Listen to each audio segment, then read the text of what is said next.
Today's opening ceremonies will mark the first time a city has hosted both the Summer and Winter Olympics. Beijing was a controversial choice for this year's games, due in part to China's questionable history when it comes to human rights. Beijing is also not known for its snowfall.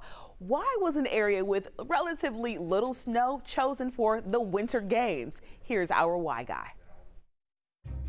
The first Winter Olympic Games were held in Chamonix, France, an area that gets an average of 6 feet of snow each year.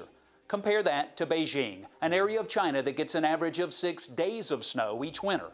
The current host of the Winter Games will rely heavily on man-made artificial snow, even in the colder mountain areas that will host events like alpine skiing. I suppose snow is not the most important thing, but it feels important to me. Let's explore why a city not known for its winter weather is hosting the Winter Olympic Games. The International Olympic Committee didn't have a lot of choice. The final vote came down to Beijing and Almaty, Kazakhstan. Several cities withdrew their bids. The primary reason, the cost.